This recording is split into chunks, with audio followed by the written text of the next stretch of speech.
Welcome back to Pete's Workshop. Well, I'm keen to get stuck in and make things a bit easier to be working on cars. I really need to make some decent car stands and incorporate a ramp into that as well to make it easy to get the car up on there. But I really want to be able to lift the car off the ground by about 500 millimeters.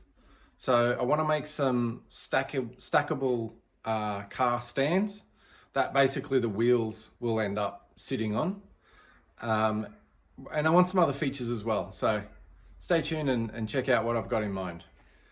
So here's a little mock-up of, well, not a mock-up, but just trying to work out the dimensions of things. These two chalk lines here represents 400 millimeters. So I think the top of the stand should be about 400 millimeters. That at least gives you enough room to chock with some angle iron on top, so that obviously you don't want the car rolling off the top as well. And this chalk line on the wheel is actually 50 centimeters. So basically the bottom of the wheel, the tire, will be sitting up this high on top of that stand. So now I just need to work out how wide I want that stand to be as well. I'm thinking 300 millimeters. So the top would then actually be rectangular. I could make it 400, but it could just be wasted space because it's going to sit too far inside. So when I am working underneath the car, I don't really want a whole lot hanging out on the inside, and I don't really want a whole lot hanging on the outside either. So, I mean, in reality, you could get away with probably 250 for this tire. But if I've got other cars with wider tires, I'm thinking 300 might be about the right size. So basically the top of the stand would be 300 wide, but 400 long. So I'm looking into that at the moment. If you actually looked at standard car stands, you're really only getting, that's about 250 mil from the ground is the height, and the width, again, that's about 240. So yeah, I definitely think 300 would be nice, just to have a bit more room on the edges. But no more than 300 would be, should be necessary. So here's a very rough sketch of what the plan is. So we got 400 long, we got 300 wide, and then their height is 500. So from the ground to the top plate is 500. I've got some 6mm flat plate for the tops, and I've got 40 by 40 by 3mm angle for the legs. And you can see I've got these out at an angle. The reason for that is if they were straight, these wouldn't be stackable. So I do want to try and have these stack over the top of each other, like you see with some chairs, that kind of thing. So that's the idea of that. This is just flat to join them together and add some strength so that the legs don't want to spread apart. And then at a later stage, well, not at a later stage, probably I'll make these removable, but put some 25 by 25 angle is able to be fitted on here at the front and the back, and that's so the wheel can't roll off that top plate. So that's the current plan. Okay, I've been to the steel store to pick up some steel for these car stands that I want to build. Tried out the new roof racks for the first time as well. Seem to work well.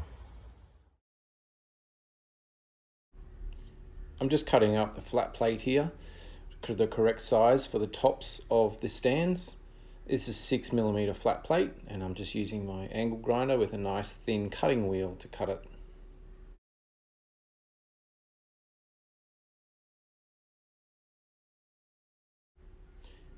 Getting some more good use out of the linishing tool here, just taking all the sharp edges off those flat plates.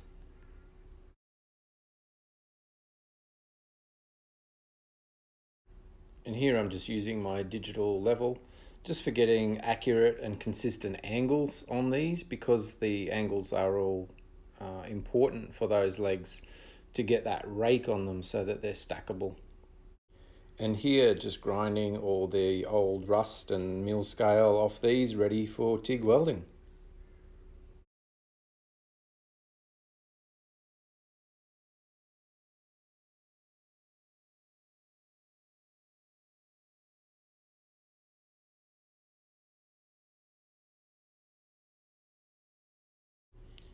Here just using the metal workbench, makes a good welding bench, tacking these legs into place, getting them all at the right angle before I proceed to welding them.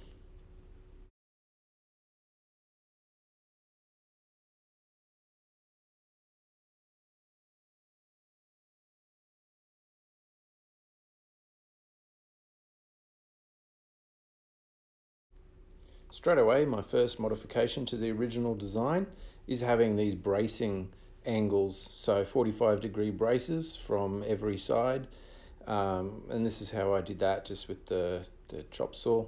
Again, just cleaning up all that mill scale, ready for TIG welding. So I've already made 2 of these car stands up.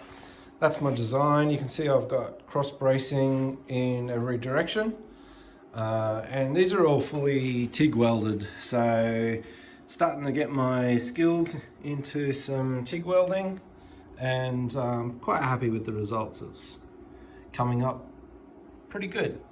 So I'm just doing the next 2 stands now. So I've just tacked together all of these corners to get these stands to be sitting right. So remember that these are raked a little bit as well, so they stack nicely. So that's what I've done there. I've just tigged all the corners just to get them to sit the right way. And then what I was doing then is preparing up these diagonals. So because it's TIG welded, we've got to get rid of all the mill scale on every join that we want to do. So I've just gone through, cut all these to length. These are not so, this will go on the inside and basically like that. So the length isn't critical. We've got a bit of movement to play with in there as well. But again, we need to be careful that we don't pull the whole thing out of shape when we're tacking these in. So now I'll go ahead and get those tacked on, and then we'll do a run of these verticals around the bottom. So not only we got the diagonals, but then we've got the legs being tied together with these horizontals as well. So we'll go and get those cut also. Really loving using this bandsaw for this application. Really handy, does a good job, and means you can set it up, get your cut going and walk away, since it automatically shuts off when the cut is complete.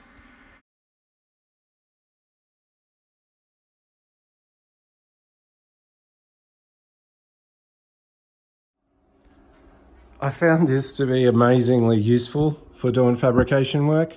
It's a very accurate, just a digital level, but it is a 6-axis gyro stabilized one, and it's got really good resolution as well.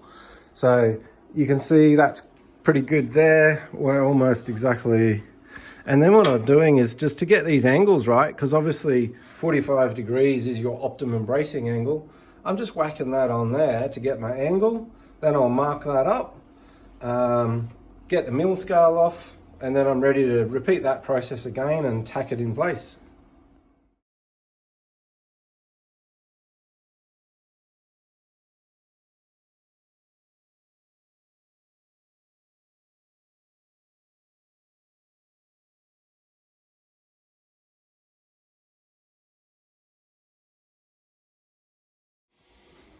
So this is just after I've just ground it back, just to get the mill scale off it before I attempt to try and weld over that.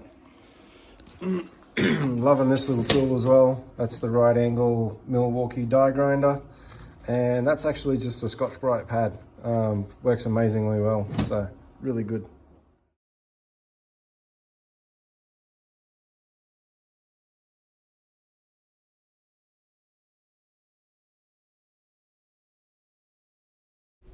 Now I'm just fully welding this out after it's all tacked together and checked for square.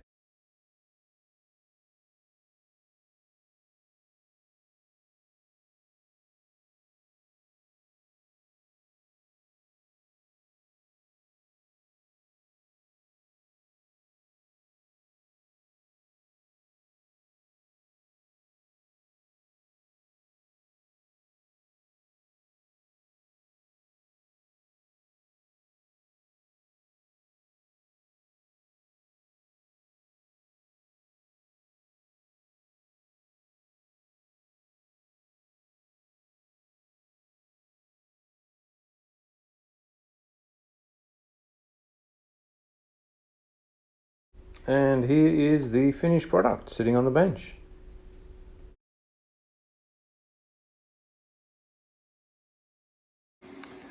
Okay, well, that's all 4 stands, all fully welded. So that's stacked up in storage mode.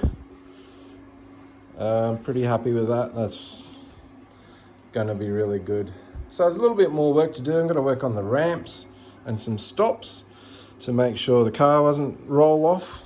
But that's the base of the plan for some decent car stands. Just to give you a bit of an idea on how tall those stands are all stacked up, that's where they are, so they come up to my waist. So I was working on a way of being able to clip this in and then rotating it into place and locking it in. That way, if you had to pull it, it wouldn't fall out easily. I think that's a bit of overkill. It would have meant these pins would have had to have been much longer for me to get this fulcrum pivot point right. But basically I've just, on this first one, trimmed this off. So the idea is that sits in there like that. So once the wheel hits here, it should be very much strong enough to hold that in place. So now I'm just going to make up another 4 of these.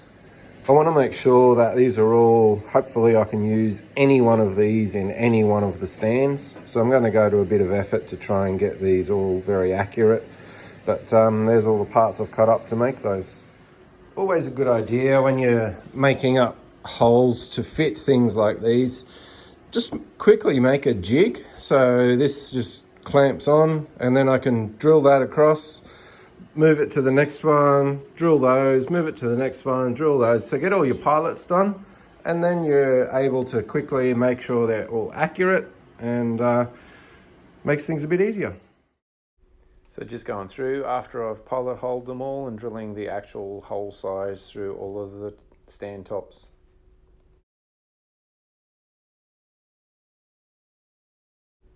And just putting a nice countersink on top to make them look good and remove the burrs.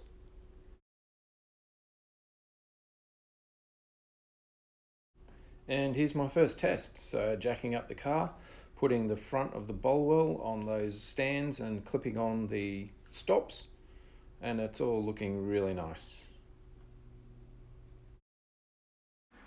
Come back soon and check out the ramp build.